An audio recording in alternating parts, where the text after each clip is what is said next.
Bwana Yesu asifiwe. Ninaitwa Janet Julius Makendi, nimeokoka na ninampenda sana Yesu. Haleluya. Leo tutajifunza somo kwa msaada wa Roho Mtakatifu. Somo linaitwa marafiki wana mchango mkubwa sana kwenye maisha yetu. Haleluya. Marafiki wana mchango mkubwa sana kwenye maisha yetu. Ni sisi kuchagua sasa. Ni marafiki gani tuambatane nao? Tumepewa akili. Tumepewa utashi. So it's up to us to choose which kind of friends to associate with. Ni aina gani ya marafiki tuambatane nao? Haleluya. Tuombe. Roho Mtakatifu, tunasema asante kwa ajili ya siku hii njema ya leo uliyoifanya. Roho Mtakatifu, tamalaki mahali hapa. Fumbua macho yetu ya rohoni tukapate kuelewa neno lako, na afungua masikio yetu tukalisikilize neno lako na tukalifanyie kazi. Ninateka nyara kila fikra zikapate kukutii wewe, Roho Mtakatifu, katika jina la Yesu Kristo ninaomba nikiamini, amen. Haleluya. Marafiki wana mchango mkubwa sana katika maisha yetu. So sisi ndio tuna uamuzi wa kuchagua ni aina ipi ya marafiki tuambatane nao. Haleluya. Tasoma kitabu cha Samueli wa pili sura ya 13. Nitakuwa naruka baadhi ya mistari ili tuende vizuri. Kuna mtu mmoja anaitwa Amnoni, Tamari, Yonadabu. Haleluya. Nasoma kwa msaada wa Roho Mtakatifu. Ikawa baada ya hayo, Absalomu mwana wa Daudi alikuwa na umbu mzuri, jina lake akiitwa Tamari. Naye Amnoni mwana wa Daudi akampenda. Akasononeka Amnoni hata akaugua kwa ajili ya umbu lake Tamari, maana huyu msichana alikuwa mwanamwali. Amnoni akaona ni vigumu kumtendea neno lolote, lakini Amnoni alikuwa na rafiki, jina lake Yonadabu mwana wa Shama nduguye Daudi. Naye Yonadabu alikuwa mtu mwerevu sana. Naye akamwambia, kwa nini mwana mfalme unakonda hivi siku kwa siku? Hutaki kuniambia? Amnoni akamwambia, nampenda Tamari, umbu la ndugu yangu Absalomu. Yonadabu akamwambia, lala kitandani mwako, ujifanye mgonjwa, na baba yako atakapokuja kukutazama umwambie, mwache ndugu yangu Tamari aje na kusihi anipe mkate nile, akaandae chakula machoni pangu nikione, nikakile mkononi mwake. Haleluya. Nimesoma mistari 5 ya kwanza. Amnoni amempenda umbu la ndugu yake Absalomu anaitwa Tamari. Kile kitendo cha yeye kumpenda mpaka akawa anasononeka, anafadhaika kisa kumpenda Tamari. Haleluya. Rafiki yake anaitwa Yonadabu akamuuliza, vipi baba, vipi mzee baba, naona una nuru, una amani, niambie shida nini? Akamfungukia, amempenda umbu la ndugu yake anaitwa Tamari. Rafiki yake alikuwa, Biblia imesema alikuwa mwerevu sana. Mwerevu kwa tafsiri nyingine ni mjanja. Huyo Yonadabu alikuwa ni mjanja sana.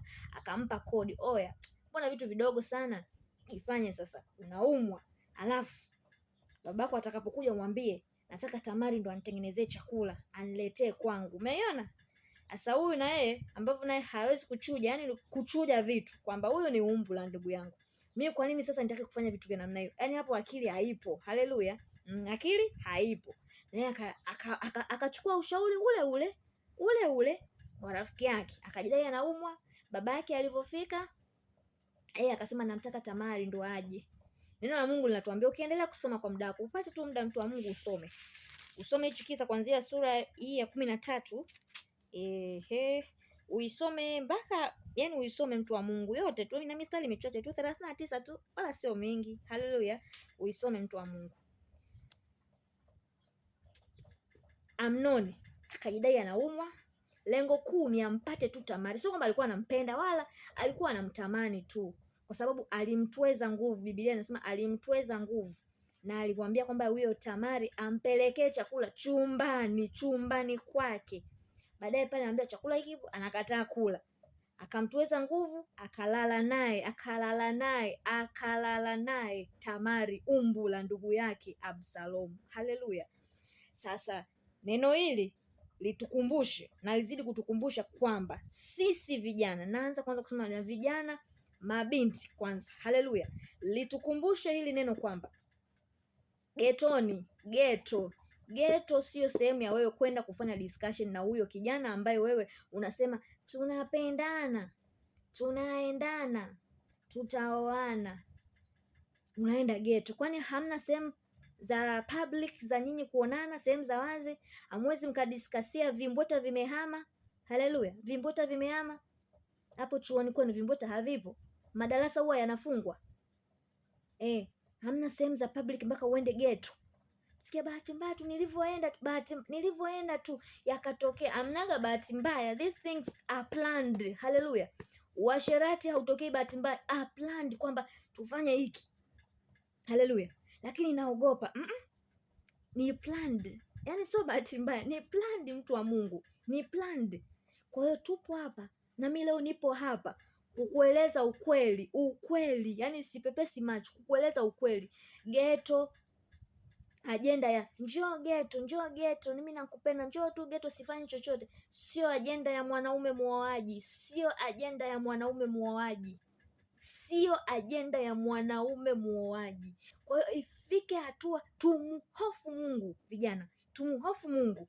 Uwezekani umetoka hapo, umetoka kufanya uasherati, umekipandia kitanda cha uasherati nabii kwa ujasiri kabisa, na Jumapili unashika mic, haleluya, mbona sisikii uwepo jamani, mmepoa, hamna vibe. Litatoka wapi? Wewe mwenyewe tayari mwili wako umeshauchafua, umeshaalika magugu huko kwenye huo mwili wako, umetoka kufanya uasherati huko. Uwepo utashuka utoke wapi? Hauwezi ukashuka uwepo, hauwezi ukashuka.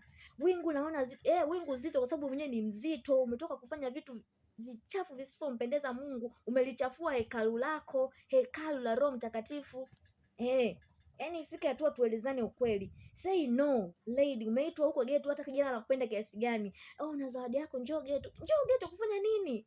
Hizo ni trick za shetani. Haleluya. Yaani hata kama anakupenda kiasi gani, hawezi mwanaume anayejitambua, mwanaume mcha Mungu anayejitambua, hawezi akakuita geto. Hawezi akakuita geto.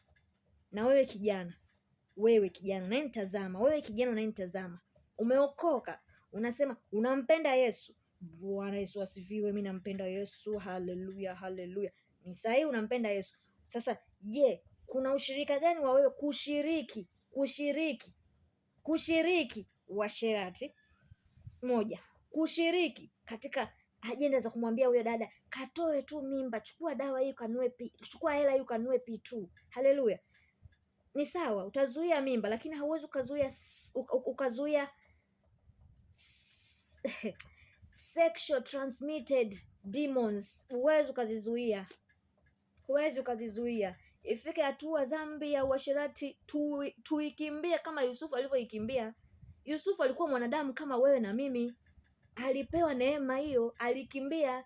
Neno la Mungu limeshasema ikimbieni zinaa, sio ikemeeni. Funga sana mwanangu juu ya zinaa. Zinaa inakimbiwa, zinaa haikemewi. Ramose telebeko rabosai, zinaa haikemewi. Haleluya. Zinaa inakimbiwa. So flee fornication. Tumepewa huo uwezo ndani yetu, na Mungu atusaidie sana vijana. Maisha yetu tunaoishi sirini ya reflect pia na ya hadharani. Tuombe. Roho Mtakatifu, asante kwa kusema nasi, tusaidie tukayaishi, tusaidie Roho Mtakatifu, katika jina la Yesu tunaomba tukiamini, amen. Mungu akubariki sana.